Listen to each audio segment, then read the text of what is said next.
రాకుండా ఎక్కడుండే ప్లాంట్ మేనేజర్కి అప్పచెప్పేసి వెళ్ళిపోయే పరిస్థితికి వచ్చాడు. ఇంతవరకు మా అడ్మినిస్ట్రేషన్ కూడా టచ్ లేక రాలేదు. అది కరెక్ట్ అప్రోచ్ కాదు. నాకు ఇండస్ట్రీస్ రావాలి, అదే మరిగా ఇండస్ట్రీస్ని గౌరవిస్తాం. మీరు కూడా బాధ్యత తీసుకోవాలి.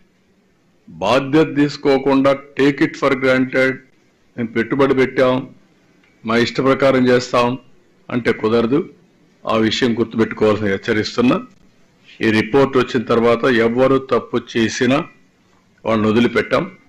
Will punish them, no question of compromise on that. Even officers ఎవరైతే ఉన్నారో వీళ్ళు పీరియాడికల్ గా వచ్చినటువంటి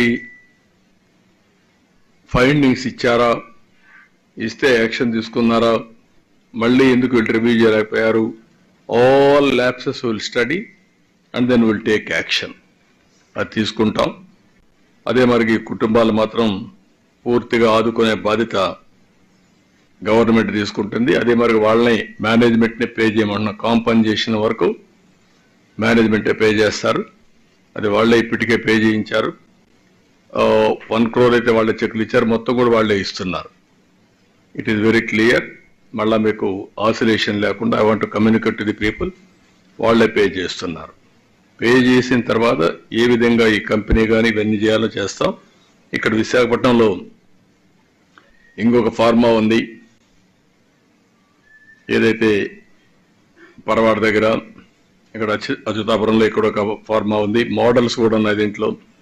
అక్కడ డెవలపర్ ఉన్నాడు. ఇక్కడ ఏపీఐసి ఉంది, ఎస్సీజెడ్ నాన్ ఎస్సీజెడ్ ఉంది, కొన్ని మిక్స్డ్ ఉన్నాయి, కొన్ని ఐలా లాస్ ఉన్నాయి. ఇవన్నీ కూడా ఇంప్లిమెంటేషన్లో ఇంకా పగడ్బందీగా కొన్ని అఫ్లూయెంట్ ప్లాంట్స్ అన్నీ ఈ యొక్క ఎస్సీజెడ్కి మొత్తానికి ఒకటి ఉంది, కొంతమంది వాళ్ళు పెట్టుకుంటున్నారు.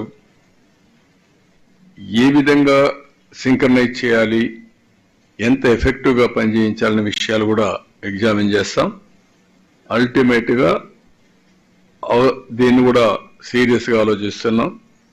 ఏదైతే సేఫ్టీ ఆడిట్ కోసం ఒక కమిటీ కూడా పెడతాం, అది కూడా కాన్స్టిట్యూట్ చేసి మొత్తం పగడ్బందీగా ఈ విశాఖపట్నంలో రాబోయే రోజుల్లో ఈ ఇండస్ట్రియలైజేషన్ జరుగుతుంది.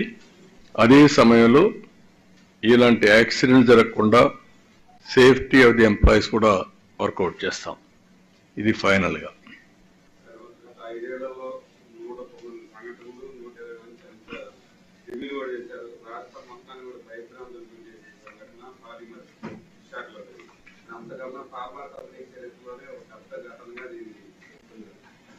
మీరు గత గవర్నమెంట్ లో చేసినటువంటి తప్పిదాలు ఈసారి ఎట్లా రివ్యూ చేయబోతున్నారు? ఇంకా పరబందీగా ప్రమాదాలు జరగకుండా ఏం చర్యలు తీసుకునే అవకాశం?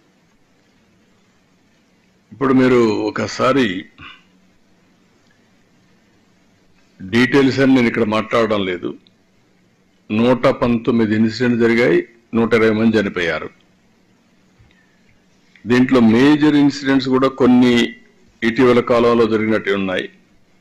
ఆ మేజర్ ఇన్సిడెంట్స్ మీరు చూసినప్పుడు ఏదైతే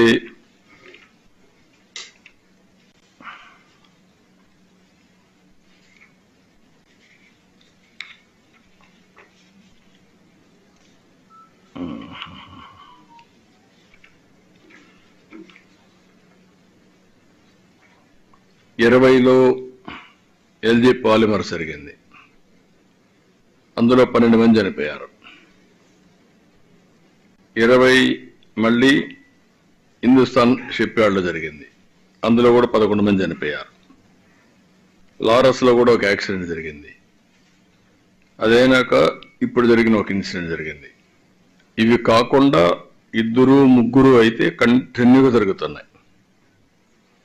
మీరు చూస్తే జేఎస్పీసీలో స్మైలాక్స్ ల్యాబ్స్లో 2 చనిపోవడం, అది కూడా డిసెంబర్ 27, 2019. విజయశ్రీ ఆర్గానిక్స్లో 1 చనిపోవడం, ఎవ్రీ 3 నెలలకు అట్లా 2020 మే 7న 12 మంది చనిపోవడం పాలిమర్లో. 2020 జూన్ 30 పరవాడలో బెంజిన్ గ్యాస్ లీక్ అయ్యి 2 చనిపోవడం. 2020 జూలై 13 పరవాడ జేఎన్పిసిసిలో అగ్ని ప్రమాదం వచ్చి 1 చనిపోవడం. అదే మరి 2020 ఆగస్టు 1 హిందుస్థాన్ షిప్ యార్డ్లో 11 మంది. 21 సెప్టెంబర్ 21 అభిజిత్ పెర్రోస్లో గ్యాస్ లీక్. 21 డిసెంబర్ 29 రామ్కే ఫార్మాసిటీలో టాక్సిక్ గ్యాస్ లీక్ అయ్యి 2 చనిపోవడం. 21 డిసెంబర్ 25 పరవాడ ఫార్మా కంపెనీలో గ్యాస్ లీక్ అయ్యి 2 చనిపోవడం. ఇలాంటివి కంటిన్యూగా మీరు చూస్తే ఎవ్రీ 3 నెలలకు ఒకసారి యాక్సిడెంట్ జరుగుతున్నాయి. దానిపైన ఇచ్చిన కమిటీ కూడా ఎల్జీ పాలిమర్స్ అయిన తర్వాత కమిటీ వేయడం, దానిపైన ఆ కమిటీ వేశారు కానీ యాక్షన్స్ అన్ని నామమాత్రంగా ఒక జీవో ఇష్యూ చేసి వదిలేయడం, అంటే నిరంతరం జరుగుతూ ఉంటే దీన్ని ఫుల్ స్టాప్ పెట్టలేకపోయారు. ఇప్పుడు ఎట్టి పరిస్థితుల్లో ఫుల్ స్టాప్ పెడతాం. ఆల్ ఇండస్ట్రీస్ చెప్తున్నా నేను క్లియర్గా, you must have a SOP. చాలా క్లియర్గా మీరు రెడ్ జోన్ ఇండస్ట్రీస్ అన్ని ఫోకస్ చేయాల్సిన బాధ్యత మీ మీద ఉంది. ఒకసారి రివ్యూ చేసుకోండి మీరు మీ ప్రొసీజర్స్ అన్ని. వన్స్ మీరు రివ్యూ చేసుకున్న తర్వాత ఎలాంటి సంఘటనలు పునరావృతం కాకుండా చేసే బాధ్యత మీది. ఆల్ ఇండస్ట్రీస్లో ఉండాలి. Particularly more focus on red జోన్లో ఇలాంటి ఇండస్ట్రీస్, రెడ్ కేటగిరీ ఇండస్ట్రీస్లో మీరు పెట్టాల్సిన అవసరం ఉంది.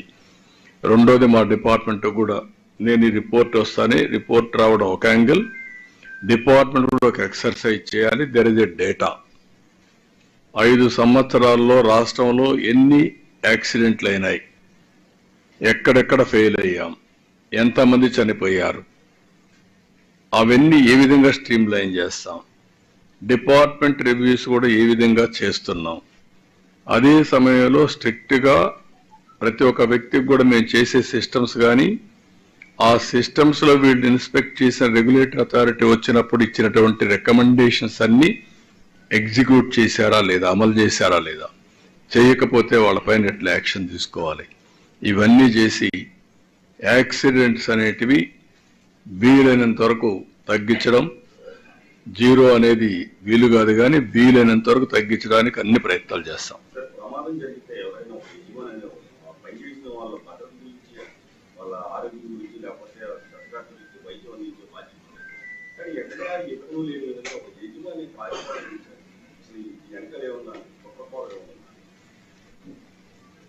ఈ మధ్య కొన్ని జరుగుతున్నాయి, నేను అవి మాట్లాడడం లేదు. కుట్ర ఉందా లేదా అని కూడా, ఎందుకంటే గుడ్డగాల్చి ముఖాన్ పారేసి తుడుచుకోమంటున్నారు. వీళ్ళే వచ్చి క్రిటిసైజ్ చేస్తారు, వీళ్ళే చేస్తారు. నేను ఐఎమ్ వెరీ క్లియర్.